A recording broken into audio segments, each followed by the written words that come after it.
Nandamuri వారసుడి entry అసలే debut movie ఏమాత్రం తేడా కొట్టినా కష్టమే. అందుకే తన వారసుడి ఫస్ట్ పిక్చర్ పై ఫుల్ కాన్సంట్రేట్ చేశాడట బాలయ్య. సరికొత్త స్టోరీతో తెరకెక్కబోతున్న మూవీలో మోక్షజ్ఞ ఎంట్రీ ఉండడంతో ఏకంగా డైరెక్టర్ ను మార్చబోతున్నారట. ఇంతకీ బాలయ్య వారసుడు ఎంట్రీ ఇవ్వబోతున్న పిక్చర్ పై ఏంటి కన్ఫ్యూజన్? డైరెక్టర్ మార్పు ఎందుకు?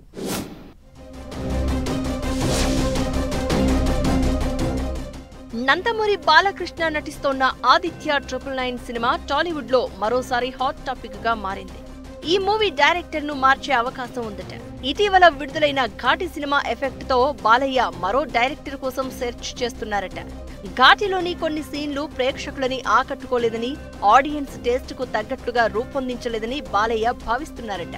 ఈ నేపథ్యంలో ఆదిత్య 999 ని మరింత గ్రాండ్ గా తీర్చిదిద్దాలనే ఆలోచనలో బాలయ్య ఉన్నారట. ఈ సినిమాలో బాలయ్య నటించడంతో పాటు ఆయన కుమారుడు మోక్షజ్ఞ ఎంట్రీ ఇస్తున్నాడని ఇప్పటికే ప్రకటించారు. ఇది మోక్షజ్ఞ డెబ్యూ మూవీ కావడంతో బాలయ్య ఎలాంటి రిస్క్ తీసుకోవడానికి ఇష్టపడ్డం లేదట. ముఖ్యంగా డైరెక్టర్ క్రిష్ తో కలిసి పనిచేయడం రిస్క్ అని బాలయ్య ఆలోచనలో పడ్డారని టాక్. క్రిష్ ఈ మధ్య తీసిన సినిమాల్లోని కొన్ని ఎక్స్పెరిమెంట్లు బాక్సాఫీస్ దగ్గర ఆడియన్స్ ను ఆకట్టుకోలేదని, అందుకే ఆదిత్య 999 సినిమాకు మరో డైరెక్టర్ ని ఎంచుకోవాలని ఆయన టీం సూచిస్తోందట.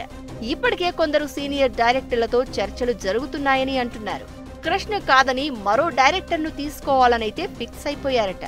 కాకపోతే ఆదిత్య 999 మూవీ డైరెక్టర్ గా ఎవరికి ఛాన్స్ దక్కబోతోందనేది ఇప్పుడు ఆసక్తికరంగా మారింది. బాలయ్య స్టైల్ కు తగ్గట్లు మాస్ ఎలిమెంట్స్ తో సైన్స్ ఫిక్షన్ కథను హ్యాండిల్ చేయగలిగిన డైరెక్టర్ కోసం సెర్చ్ చేస్తున్నారట.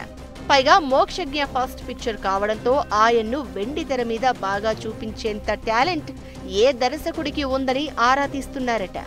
అయితే తన కొడుకు ఎంట్రీతో పాటు తాను నటిస్తున్న ఆదిత్య 999 సినిమాను ది బెస్ట్ గా ప్రేక్షకుల ముందుకు తేవాలని బాలయ్య డిసైడ్ అయ్యారని అంటున్నారు. త్వరలోనే అఫీషియల్ అనౌన్స్మెంట్ వచ్చే అవకాశం ఉందని లీకులిస్తున్నారు. ఆదిత్య 999 ప్రాజెక్టును హ్యాండిల్ చేసే డైరెక్టర్ ఎవరో వేచి చూడాలి మరి.